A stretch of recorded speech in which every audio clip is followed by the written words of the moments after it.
Welcome to Hidden West. On Wednesday, April 18th, 1906, one of the greatest earthquakes in American history shook San Francisco, devastating not only itself, but much of the surrounding area.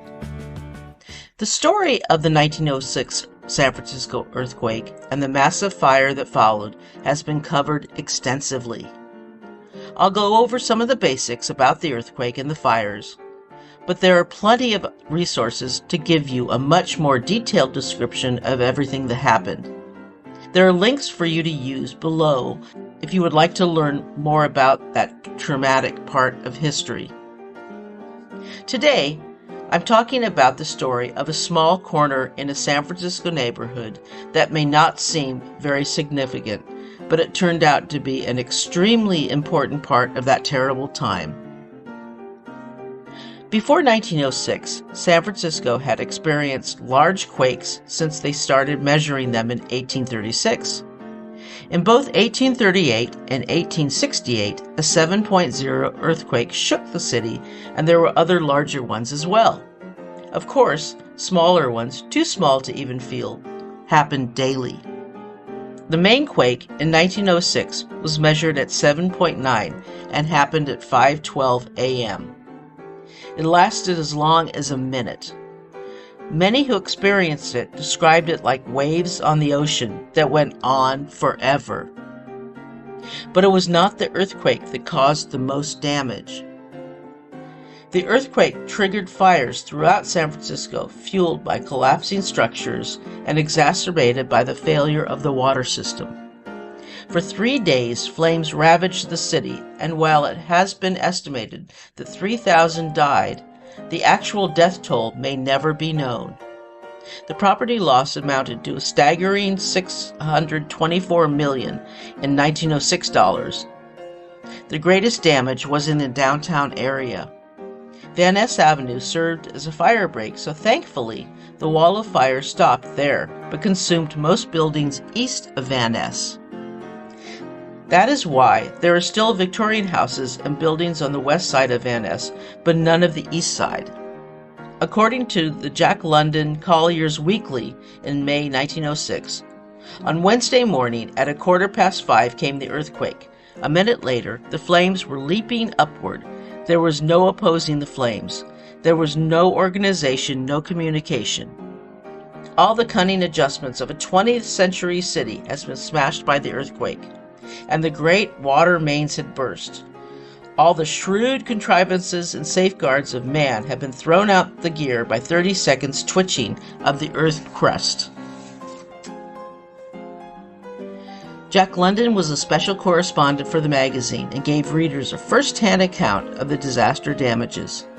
Jack London and his wife Charmaine traveled to other areas to witness damage, including Santa Rosa, Marin, Sonoma, and Mendocino counties.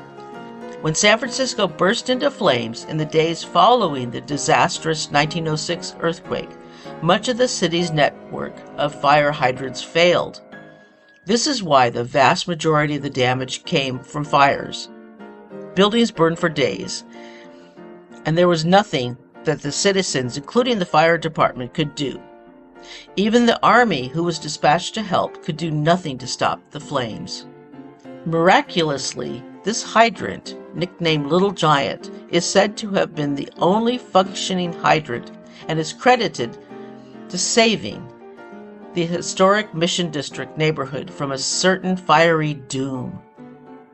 Painted with a fresh coat of gold paint each April 18th, the fire hydrant above Dolores Park now stands as a testament to the fire department's valiant efforts to save the city against almost insurmountable odds. A memorial plaque reads, "Though the water mains were broken and dry on April 18, 1906, yet from this Greenberg hydrant on the following night there came a stream of water allowing the firemen to save the Mission District. Dedicated to Chief Dennis Sullivan and the men who fought the Great Fire, and to the spirit of the people of San Francisco who, regardless of their losses, brought our city from its ruins to be host of the world with their 1915 Pan-Pacific Exposition and the building of our Civic Center. May their love and devotion for this city be an inspiration for all to follow, and their motto, "The city that knows how," is a light to lead all future generations. The damage of the fires was the worst and destroyed the downtown nearly completely from Van Ness Avenue east, mostly because the water systems were too damaged due to the earthquake. Unfortunately, along with broken gas lines were broken water mains, which meant firefighters were dealing with a serious shortage of water to combat the literally burning city. An area of 4.7 square miles of 508 city blocks were destroyed. The stated 3,000 people's lives lost is considered small, as I said previously.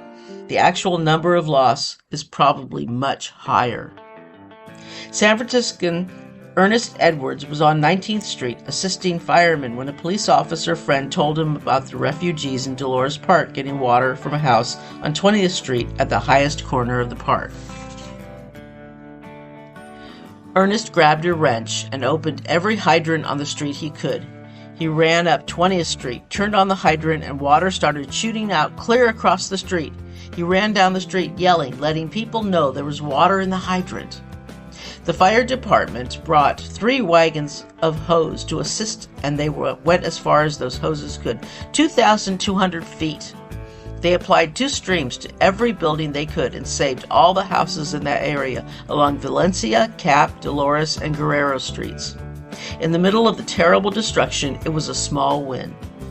In the years after the Great Quake, an entire new system of emergency water supply was created, known as Auxiliary Water Supply System, AWSS, including a system of fireboats, underground cisterns, and independent reservoirs. In honor of their epic fight, the fire hydrant was painted gold.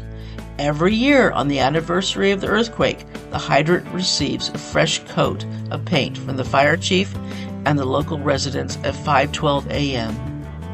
Lucky for locals, the golden hydrant can be visited anytime. It may look small, but it had a huge impact on the history of the mission.